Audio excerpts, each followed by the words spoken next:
ଆମ ଗହଣରେ ଅଛନ୍ତି କନ୍ଧମାଳ ଜିଲ୍ଲାର ବରିଷ୍ଠ ଆଇନଜୀବୀ ଶ୍ରୀଯୁକ୍ତ ସତ୍ୟନାରାୟଣ ବେହେରା। ତାଙ୍କୁ ପାଇଁ ଆମେ ବହୁତ ଗର୍ବ ଅନୁଭବ କରୁଛୁ। ଆଉ ଆସନ୍ତାକାଲି ଅଗଷ୍ଟ 15 ପାଇଁ ଯୋଉ କିଛି ବାର୍ତ୍ତା ଦେବେ ସେ ତାଙ୍କୁ କିଛି ପଚାରି ବୁଝିବା। ତାରା ଆମ୍ ନ୍ୟୁଜ୍ 24x7 କୁ ଆପଣଙ୍କୁ ସ୍ୱାଗତ କରୁଛି। ଆସନ୍ତାକାଲି ଅଗଷ୍ଟ 15 80ତମ ଯୋଉ ସ୍ୱାଧୀନତା ଦିବସ ଅଛି ସେ ବିଷୟରେ କନ୍ଧମାଳବାସୀ କଣ ବାର୍ତ୍ତା ଦେବେ? ମୁଁ ସର୍ବପ୍ରଥମେ ଆପଣଙ୍କର ଆମ୍ସ ନ୍ୟୁଜ୍ 24 ଆୱାର୍ସ ଯୋଉ ମୋ ପାଖକୁ ଆସିକି ପହଞ୍ଚିଛନ୍ତି, ସାରା ଦେଶବାସୀଙ୍କୁ, କନ୍ଧମାଳବାସୀଙ୍କୁ, ଓଡ଼ିଶାବାସୀଙ୍କୁ ଏଇ 80ତମ ଭାରତର ସ୍ୱାଧୀନତା ଯୋଉ ପାଳନ କରୁଛନ୍ତି, ସାରା ଦେଶ ପାଳନ କରୁଛି, ଏଇ ଅବସରରେ ଆସିକି ପହଞ୍ଚିଛନ୍ତି। ଏଥିପାଇଁ ମୁଁ ଧନ୍ୟବାଦ ଦଉଛି ପ୍ରଥମେ ଆପଣଙ୍କର ନ୍ୟୁଜ୍ ଚ୍ୟାନେଲକୁ। ତ ଆମେ ଆମର ପୂର୍ବଜ ମାନେ ବହୁତ କଷ୍ଟ କରିକିରି ନିଜର ପ୍ରାଣ ବଳି ଦେଇକିରି ସର୍ବସ୍ୱ ତ୍ୟାଗ କରିକିରି ଆମକୁ ସ୍ୱାଧୀନତା ଆଣି ଦେଇଥିଲେ। ଆଜି ଆମେ 80ତମ ସ୍ୱାଧୀନତା ଦିବସ ଆସନ୍ତାକାଲି ଆମେ ପାଳନ କରିବାକୁ ଯାଉଛେ। ଏଥିରେ ସାରା ଦେଶ ସମସ୍ତେ ଖୁସିରେ ବିଭୋର ହେଇଛନ୍ତି। ବିଭିନ୍ନ ସରକାରର ବିଭିନ୍ନ ବିଭାଗ, ସରକାରର ସମସ୍ତ ପଦାଧିକାରୀ, ଭାରତବାସୀ ଆମର ସମ୍ବିଧାନର ଧାରା ଅନୁସାରେ ସମସ୍ତେ ଜାତି, ଧର୍ମ, ବର୍ଣ୍ଣ ନିର୍ବିଶେଷରେ ଭାରତରେ ଯୋଉମାନେ ଅଛନ୍ତି ସମସ୍ତେ ଭାରତବାସୀ ଖୁସିରେ 80ତମ ସ୍ୱାଧୀନତା ଦିବସ ପାଳନ କରିବାକୁ ଯାଉଛନ୍ତି।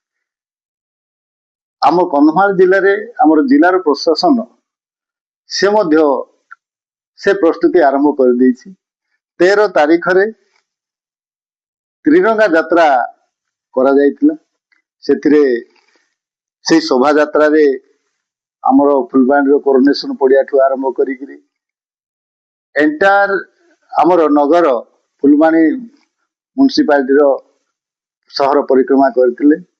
ସମସ୍ତ ସ୍କୁଲର ଛାତ୍ରଛାତ୍ରୀ, ଜନସାଧାରଣ, ବରିଷ୍ଠ ନାଗରିକ ସମସ୍ତେ ସେଥିରେ ସାମିଲ ହେଇଥିଲେ। ଦେଖାଯାଇଥିଲା ବହୁତ ଖୁସି ଯେ ଆମେ ଭାରତର 80ତମ ସ୍ୱାଧୀନତା ଦିବସ ପାଳନ କରୁଛୁ। ଆଜି ମଧ୍ୟ 14 ତାରିଖ ଆଜିର ଦିବସ ଥିଲା।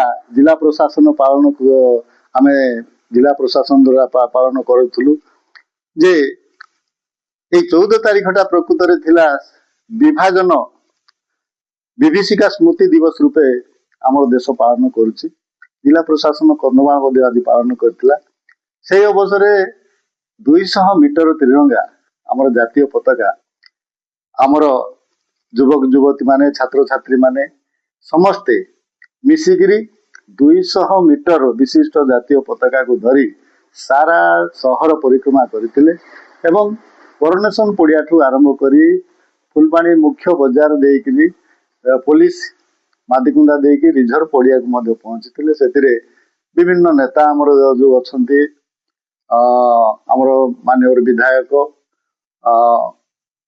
ମାନ୍ୟବର ଆମର ଜିଲ୍ଲାପାଳ, ପ୍ରତ୍ୟେକ ପ୍ରଶାସନିକ ଅଧିକାରୀ, ଆମର ଆରକ୍ଷୀ ଅଧିକାରୀ ସମସ୍ତେ ସେଠି ଉପସ୍ଥିତ ଥିଲେ। ସେଥିରେ ସମସ୍ତେ ଖୁସିରେ 80ତମ ସ୍ୱାଧୀନତା ଦିବସ ପାଳନ କରିବାକୁ ଆମର ଆଗଭର ହେଇକି ସମସ୍ତେ ଖୁସିରେ ବିଭୋର ହୋଇ ପଡ଼ିଥିଲେ। ଆଜିର ସେଇ ସ୍ମୃତି ଦିବସ ଭାରତ ପାଳନ କରୁଛି ଏବଂ ସେଥିରେ ଆମେ ମଧ୍ୟ ଖୁସି ହେବା କଥା। ଆମେ ବି ସେଇ ଦିବସ ଆମେ ସ୍ମୃତି ଦିବସ ପାଳନ କରୁଛେ। ଆସନ୍ତାକାଲି ଯୋଉ 80ତମ ସ୍ୱାଧୀନତା ଦିବସ ଆମେ ପାଳନ କରିବା, ସେଥିରେ ଆମେ ନିଶ୍ଚିତ ଭାବରେ ଆମେ ଗର୍ବିତ। ଭାରତରେ ଆମେ ଜନ୍ମ ହେଇଛୁ, ସେଥିପାଇଁ ଆମେ ମୁଁ ନିଜକୁ ଗର୍ବ ଅନୁଭବ କରୁଛି ଯେ ମୁଁ ଭାରତର ଜଣେ ମୁଁ ଜନ୍ମ ନେଇଛି ଏବଂ ଯୋଉ ଦେଶରେ ମୁଁ ଜନ୍ମ ନେଇଛି ସେ ଦେଶରେ ବହୁତ ବିଶିଷ୍ଟ ବ୍ୟକ୍ତି ନିଜକୁ ଜଳାଞ୍ଜଳି ଦେଇକରି ଏଇ ସ୍ୱାଧୀନତା ଆଣିଛନ୍ତି। ସେ ବ୍ରିଟିଶ ଠାରୁ ଏଇ ସ୍ୱାଧୀନତା ଛଡ଼େଇ ଆଣିଛନ୍ତି, ପୁଣି ଆଣିଛନ୍ତି ଯେ ସେମାନେ ଅହିଂସା ମାଧ୍ୟମରେ ଆଣିଛନ୍ତି। ବଡ଼ ଆଶ୍ଚର୍ଯ୍ୟ କଥା। ମହାତ୍ମା ଗାନ୍ଧୀ କୁହନ୍ତୁ, ଆମର ଯୋଉମାନେ ପୂର୍ବଜ ଯୋଉମାନେ ଲାଗିଥିଲେ ପ୍ରତ୍ୟେକ ଦେଶର ଯୋଉମାନେ ବଳିଦାନ ଦେଇଛନ୍ତି, ତ୍ୟାଗ ଦେଇଛନ୍ତି, ସେ ଯୋଉ ଅହିଂସା ମାଧ୍ୟମରେ ଭାରତକୁ ସ୍ୱାଧୀନ କରିଛନ୍ତି, ସେଇଟା ବହୁତ ବଡ଼ କଥା।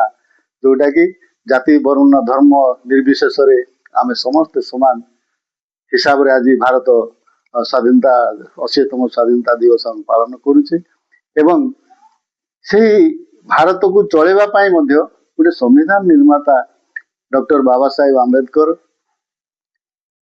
से संविधान एमिति संविधान रे समस्त भारतवासी समस्त सब वर्ग समान अधिकार करी जेमती समस्त भलरे चलिए भलरे ये समस्त अधिकार पाइबे से जो तांको कलम मुनरे लेखि जाइछन्ति सेटा भी आमे ये स्वाधीनता माध्यम आमे पाइचे तेणु तांको मध्य जो माने शहीद हेइछन्ति जो माने त्याग करिछन्ति तांको आमे मने पकेवार आसंता काली दिवस रही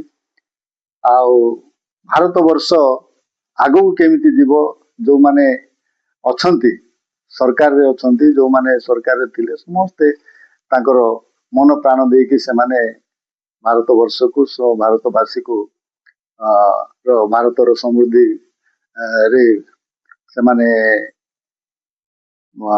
निजर कर्तव्य परायण को प्रदर्शित करुछन्ति सेति जिलापाल मध्य आम कंधमाल जिलार जिलापाल